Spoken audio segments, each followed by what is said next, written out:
बेनी प्रसाद वर्मा ने एक बार फिर से एसपी सुप्रीमो मुलायम सिंह यादव पर हमला बोला है। बेनी बाबू ने एक बार फिर से मुलायम पर निशाना साधने के दौरान अमर्यादित टिप्पणी की है। कभी मुलायम के साथ ही रहे, लेकिन अब कांग्रेसी सांसद बेनी प्रसाद वर्मा ने बाराबंकी की रैली में क्या कुछ कहा, देखिए ये रिपोर्ट।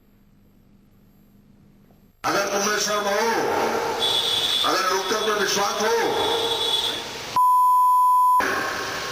तुम्हारे बेटे को गद्दी पर डाला, वो बिलक बिलक के रो रहे हैं, उनके घर फूंक दिए गए, उनके नौजवान घर के लड़के मार दिए गए। अगर जरा भी आया शर्म हो मुलायम सिंह तुम्हें, तो तुमको इस्तीफा देके राजनीति से अलग रख। लीजिए, एक बार फिर बेनी बाबू का ब्रेक फेल हो गया। एक बार फिर बेनी बाबू बेलगाम हो गए। एक बार फिर बेनी बाबू बदजुबानी पर उतर आए और पार कर गए शालीनता और मर्यादा की तमाम सरहदें। केंद्रीय इस्पात मंत्री बेनी प्रसाद वर्मा की बदजुबानी कोई नई बात नहीं है। समाजवादी अतीत वाले बेनी बाबू की मुलायम सिंह से अदावत किसी से छुपी नहीं है। न जाने बेनी प्रसाद वर्मा की मुलायम सिंह से कैसी नाराजगी है जो गाहे बगाहे जाहिर होती रहती है। मंच चाहे सियासत का हो या फिर कोई और मौका, बेनी बाबू समाजवादियों के नेताजी यानी मुलायम सिंह पर निशाना साधने का मौका जाया नहीं करते।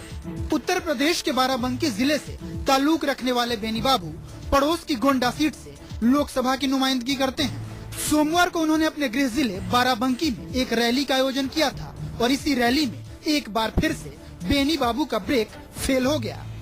अगर तुम्हें शर्म हो, अगर लोकतंत्र पर विश्वास हो, तुम्हारे बेटे को गद्दी पर डाला, वो बिलक बिलक के रो रहे हैं, उनके घर फूंक दिए गए, उनके नौजवान घर के लड़के मार दिए गए। अगर जरा भी आया शर्म हो मुलायम सिंह तुम्हें, तो तुमको इस्तीफा देके राजनीति से अलग रख। हिंसा की आग में बुरी तरह से झुलसने के बाद पश्चिमी उत्तर प्रदेश का मुजफ्फरनगर अब अमन की राह पर लौट रहा है, लेकिन सियासतदान है कि हिंसा की आग पर सियासी रोटियां सेकने से बाज नहीं आ रहे। इसकी एक बानगी बेनी बाबू की बाराबंकी रैली में भी दिखी।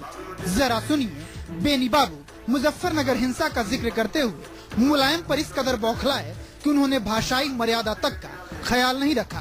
अगर तुम्हें शर्म हो, अगर लोकतंत्र पर विश्वास हो, तुम्हारे बेटे को गद्दी पर डाला, वो बिलक बिलक के रो रहे हैं, उनके घर फूंक दिए गए, उनके नौजवान घर के लड़के मार दिए गए। अगर जरा भी आया शर्म हो मुलायम सिंह तुम्हें, तो तुमको इस्तीफा देके राजनीति से अलग रख। बेनी बाबू का मन इतने भर से नहीं भरा।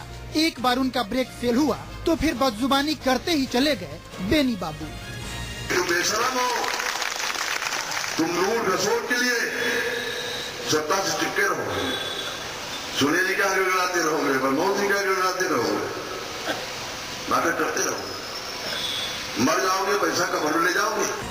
बेनी बाबू ने जनमत की बुनियाद पर मुलायम सिंह के बेटे अखिलेश यादव को मिली गद्दी को रद्दी तक करार दे डाला। मुलायम पर ऐसे ऐसे इल्जाम लगाए जिसे हम दोहरा नहीं सकते। मुजफ्फरनगर हिंसा पर नकेल कसने में नाकाम रहने के लिए यूपी की समाजवादी सरकार की आलोचना होनी चाहिए, लेकिन उसकी भाषा ऐसी तो कतई नहीं होनी चाहिए जैसी भाषा का इस्तेमाल बेनी बाबू कर रहे हैं। बेनी बाबू को मुलायम सिंह पर बेलगाम बोल के लिए कांग्रेस आलाकमान की तरफ से झिड़की भी मिल चुकी है। एक बार वो अपनी बदजुबानी के लिए माफी भी मांग चुके हैं, लेकिन साथ ही मुलायम पर बोलने से रोकने पर कांग्रेस छोड़ने की धमकी भी दे चुके हैं बेनी बाबू।